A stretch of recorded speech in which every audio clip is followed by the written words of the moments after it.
안녕하세요. 손가락 복음 선교회 지휘자 강사입니다. 오신 것을 진심으로 환영하며 해피 바이블을 열어가도록 하겠습니다. 오늘 증거드릴 말씀의 제목은요. 208강 이스라엘은 열매 맺는 무성한 포도나무라 라는 제목으로 하나님의 말씀을 나누어 보는 시간을 갖도록 하겠습니다. 호세아 10장 1절 보시면 이스라엘은 열매 맺는 무성한 포도나무라. 그 열매가 많을수록 제단을 많게 하며 그 땅이 아름다울수록 주상을 아름답게 하도다라고 호세아 10장 1절에 기록되어 있습니다. 그래서 이스라엘은 열매 맺는 포도나무라고 했는데요. 지금 저 중동에 있는 그런 이스라엘을 말하는 것이 아니고요.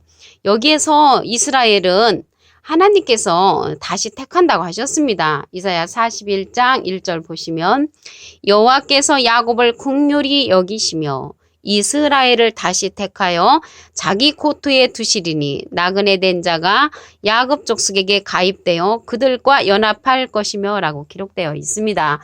그런데 여기에서 보시게 되면은 열매 맺는 무성한 포도나무가 열매가 많을수록 제단을 많게 한다고 했고요. 그 땅이 아름다울수록 주상을 아름답게 한다고 했습니다. 여기에서 주상은 쉽게 얘기하면 우상을 뜻합니다. 이제 한문으로 볼 때 그 주자가 나무 목자에다가 주인주 해가지고 그 나무의 주인이라는 거죠. 그 형상이. 그래서 주상을 아름답게 하는데 열매 맺는 무성한 포도나무 열매가 주상을 아름답게 한다는 것을 알 수가 있습니다. 우리 이사야 5장 7절을 보시게 되면은 만군의 여호와의 포도원은 이스라엘 족속이라고 했고요. 그의 기뻐하는 나무는 유다 사람이라고 했습니다. 그래서 이 포도원은 하나님의 예수님을 믿는 그러한 족속들을 가리켜서 그 포도원으로 이제 상징이 되었고요. 여기에서 이제 이스라엘을 다시 택하는데 전에 있던 그 이스라엘에서는 무성한 포도나무의 열매로서 우상을 아름답게 한다는 것입니다. 우상은 하박국 2장 18절에 보시게 되면은 부어 만든 우상은 거짓 스승이라고 기록되어 있습니다. 그래서 우상을 기쁘게 하는 그 무성한 포도나무 열매가 지금은 이제 그러한 열매를 맺으면 안 되겠죠. 그래서 이사야 14장 1절에 보니까 이스라엘을 다시 택한다고 했습니다. 그래서 지금 중동에 있는 그러한 이스라엘이 아니고 다시 택하는 그러한 이스라엘 이사야 14장 1절에 보시면 여호와께서 야곱을 긍휼히 여기시며 이스라엘을 다시 택하여 그래서 이스라엘을 다시 택한다는 것을 알 수가 있고요. 이스라엘 수도가 그 예루살렘이잖아요. 예루살렘도 다시 택한다고 하셨습니다. 스가랴 1장 17절에 보시게 되면은 다시 외쳐 이르기를 만군의 여호와의 말씀에 나의 성읍들이 넘치도록 다시 풍부할 것이라. 여호와가 다시 시온을 안위하며 다시 예루살렘을 택하리라. 그래서 다시 예루살렘을 택한다는 말씀이 스가랴 1장 17절에 있습니다. 스가랴 2장 12절에 보시게 되면은 장차 유다를 취하여 거룩한 땅에서 자기 소유를 삼으시고 다시 예루살렘을 택하시리니. 그래서 다시 택하는 예루살렘이 있다는 것을 알 수가 있고요. 이스라엘도 이사야 14장 1절에 보니까 다시 택한다고 그렇게 말씀에 기록되어 있습니다. 이사야 27장 6절 보도록 하겠습니다.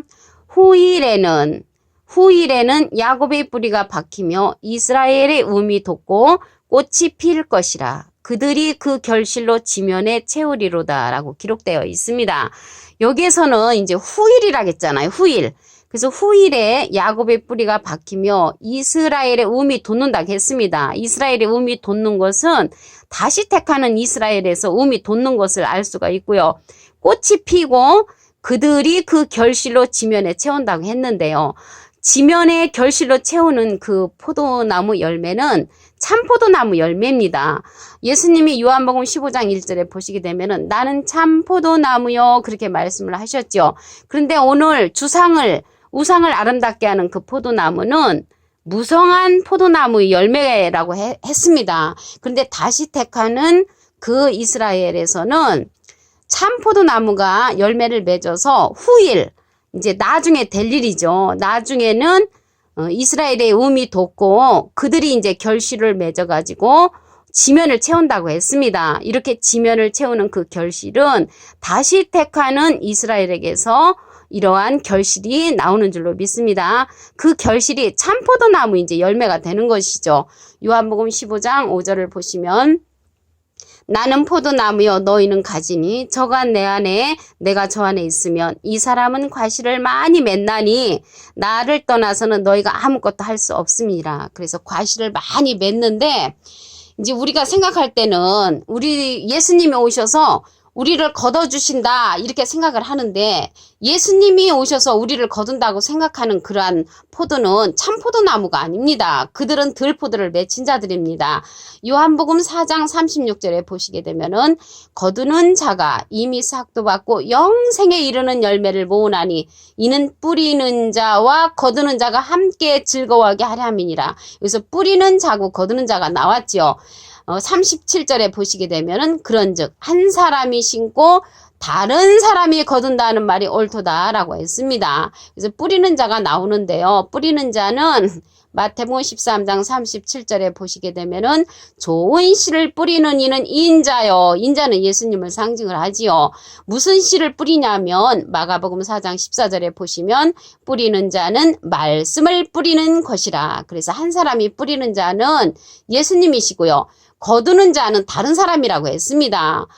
요한복음 4장 37절을 다시 한번 보시면 그런즉 한 사람이 심고 한 사람이 심으신 분은 좋은 씨를 뿌리신 예수님이 심으셨고요. 다른 사람이 거둔다는 말이 옳도다. 그래서 다른 사람이 거둔다는 것을 알 수가 있습니다. 예수님은 우리에게 뿌리는 자로서 요한복음 4장 36절에 뿌리는 자로서 좋은 씨를 뿌리신 예수님이시고요. 다른 사람이 거둔다고 했습니다. 그래서 예수님이 거둔다고 그렇게 말씀을 알고 있는 분은 들포도의 열매를 맺은 자고 새 예루살렘 다시 택하는 그 이스라엘에서 나오는 자들은 참포도나무의 열매가 되는 것인 줄로 믿습니다. 요엘서 1장 7절을 보시면 그들이 내 포도나무를 멸하며 내 무화과 나무를 긁어 말갛게 벗겨서 버리니 그 모든 가지가 하얗게 되었도다. 그래서 예수님의 포도나무를 멸하는 자가 있다는 것이죠. 이러한 자가 누구냐면 짐승 같은 자인데 요엘서 1장 6절에 보시게 되면은 한 이족이 내 땅에 올라왔음이로다.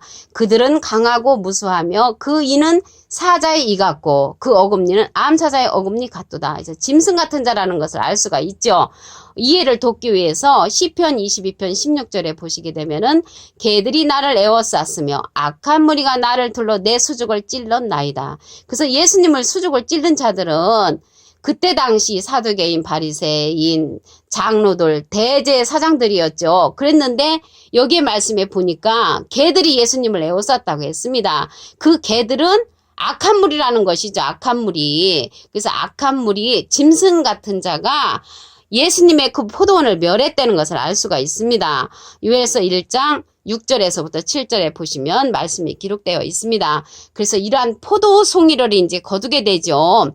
계시록 14장 18절에 보시게 되면은 또 불을 다스리는 다른 천사가 제단으로부터 나와 이한낫을 가진 자를 향하여 큰 음성으로 불러 가로되 내 이한낫을 휘둘러 땅에 포도송이를 거두라.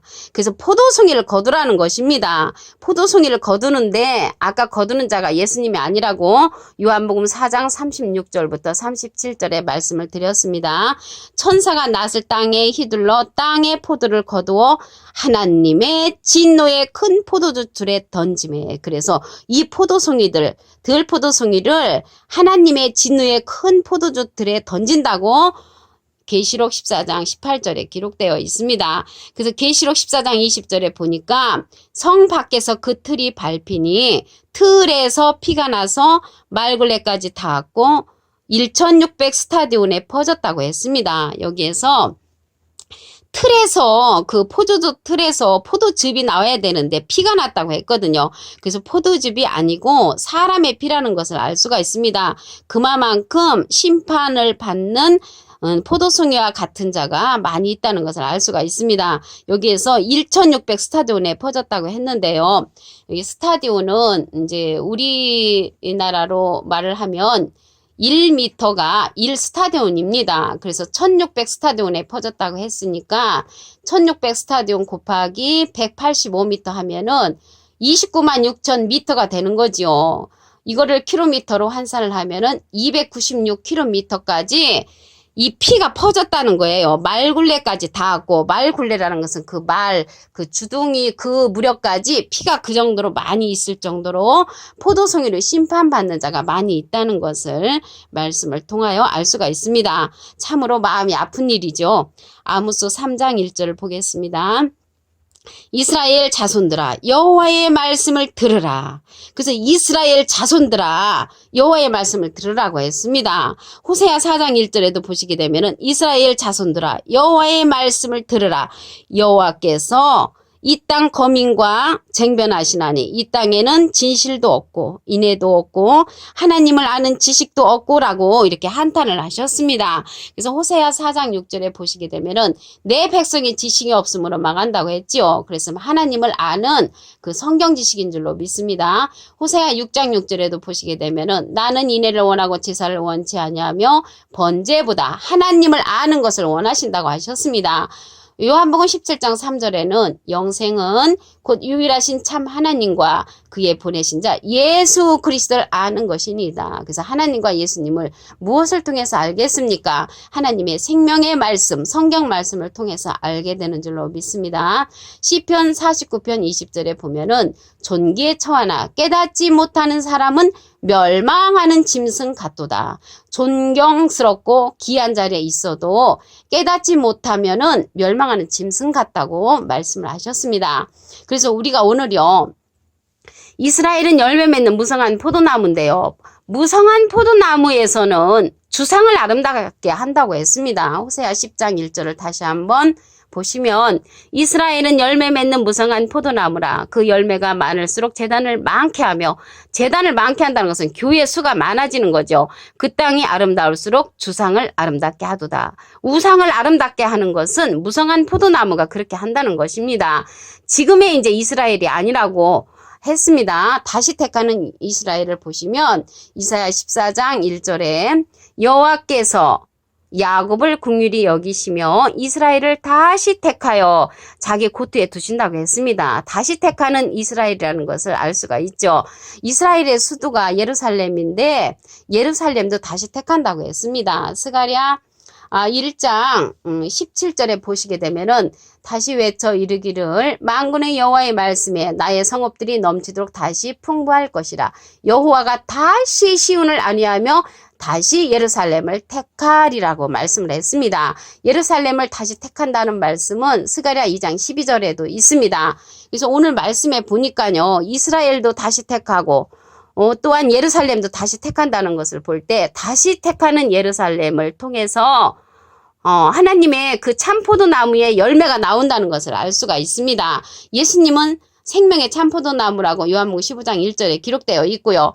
15장 5절에 보시게 되면은 이 사람은 과실을 많이 맺나니, 과실을 많이 맺는 사람은 예수님의 안에 있는 자라고 했습니다. 예수님의 안에 있다는 것은 말씀 안에 거하는 자를 가리키는 줄로 믿습니다. 그래도 예수님이 이 세상에 오셔서 거두는 것이 아니라고 했지요. 요한복음 4장 36절을 보시게 되면은 거두는 자가 이미 삭도 받고 영생에 이르는 열매를 모으나니 이는 뿌리는 자와 거두는 자가 함께 즐거워한다고 했습니다. 그래서 뿌리는 자는 마태복음 13장 37절에 좋은 씨를 뿌리는 이는 인자 예수님이라고 했고요.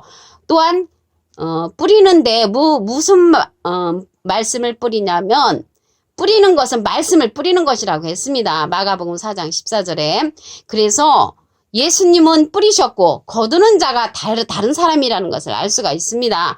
요엘서 1장 7절에 보시게 되면은 내 포도나무를 멸하는 자가 있었죠. 그래서 포도나무를 멸하는 자는 요엘서 1장 6절에 보니까 짐승 같은 자라고 했습니다. 그래서 오늘 이스라엘은 열매 맺는 무성한 포도나무라 라는 제목으로 하나님의 말씀을 상고해보는 시간을 가졌습니다. 감사합니다.